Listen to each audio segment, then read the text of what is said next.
Don't get me wrong. I hope they do find someone. Anyone. As long as that someone isn't me.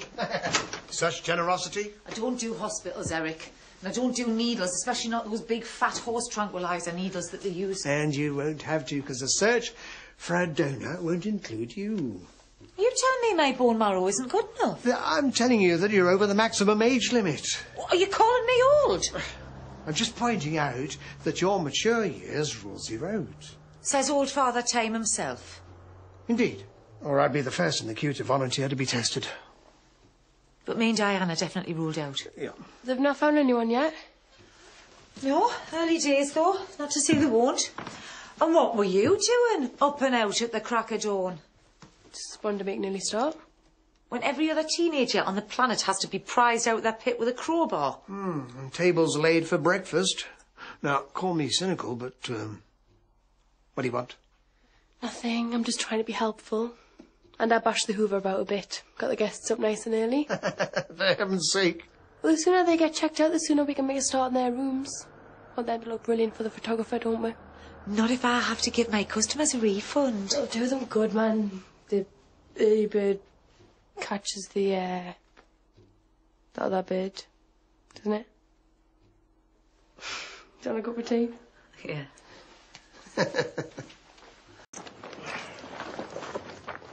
All right. Will be when you do one. How's Sarah doing? Look. You need a donor, right? And the best person to donate would be someone who's closely related to her. And that's not you. So you can cut the Florence Nightingale routine. And if this is your idea of a chat-up, get this. I would rather stick pins in my eyes and sleep with you again. Get off. Get off!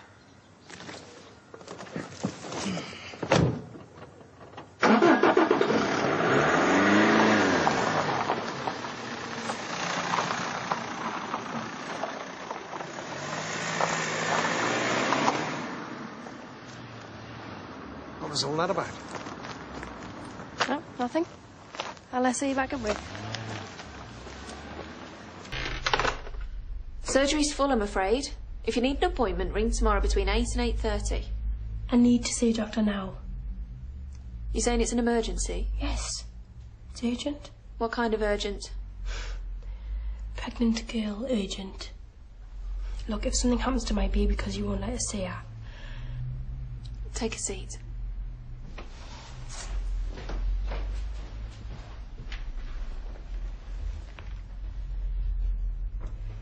Okay, you can sit up now. Told you I was fine.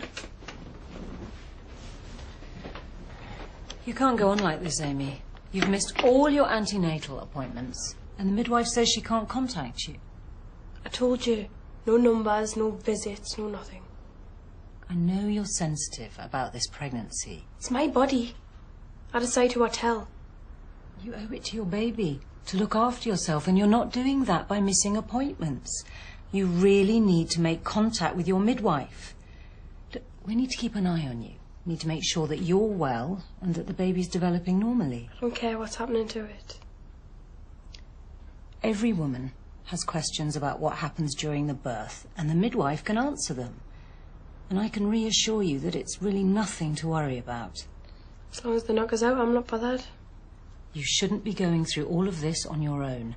You need support now. And you'll need even more once you've had this baby. Yes, but it won't be my problem then, will it? Because I want it adopted. Sorry to keep you waiting. If you've rung Vala Eric, I am out of here. You know I wouldn't do that without your consent. I've dug up some leaflets about the adoption process. Thanks. But before you make any decisions, I strongly advise you to confide in someone. Mr. and Mrs. Pollard, or maybe a friend. Not gonna happen. Look, I've seen many people in your situation, Amy, and despite your anxieties, in 99% of cases, the family and friends are supportive and understanding. I do not want them to know. And they won't have to because I'm going to get this thing adopted. Yes, but it's not as simple as that. No matter what you want for the baby, you still have to make arrangements for the birth. Now, I'm going to have to insist that you see the midwife and you keep every one of your antenatal appointments. And if I do, you'll sort out this adoption. Well, I'll make a few calls, but you don't just have a baby and hand it over. There's a long process before that. Watch me. Sometimes women find that their feelings change once they've given birth. Mine won't. Tell the midwife she can only call us on my mobile.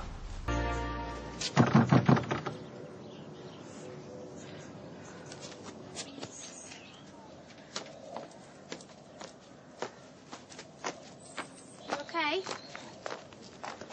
Fine. Your mascara's run. You been crying? No. Shouldn't you be at school? Oh, I've just been to the dentist. He took a tooth out. Want to look? Want to lose another one? How's the baby? There is no baby. Well, there won't be soon enough. You been to the hospital again? Yes. Seen the doctor this morning. It's all official. She's sorting the adoption out. You told Val and Eric? No. I'm going to leg it. Miles away from here. Just before it's due and stay there till I've had this stupid thing. All on your own? But it's miles away. And you're already looking a bit chunky. Don't you think they're going to notice? As far as Val and Eric are concerned, all I've done is eat a few too many pies. But if you have it and then give it away, you're going to miss it. How can you miss something that you hate? I didn't want it in the first place. I was an idiot not to get rid of it while I had the chance.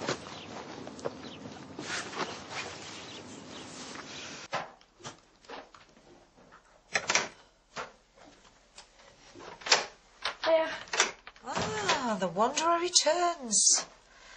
Last seen nipping to the shop, then she vanishes off the face of the earth. And not for the first time. And she had her phone switched off. Did I? Sorry. And you missed the photo shoot. The photo shoot you were here to prepare for, the first thing. I didn't mean to. I'd have given anything to have a professional portrait of us three together. So, what happened? Why did you take off? Did someone upset you?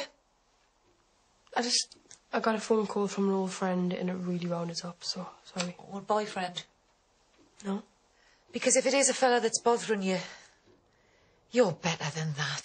You've got your whole life in front of you. I would be heartbroken if you were going to throw that all away for some feckless, predatory... Valerie! It's not a fella. Honestly, man, I've dealt with it. And I will sort us a proper picture once I've saved up. Will I put them away?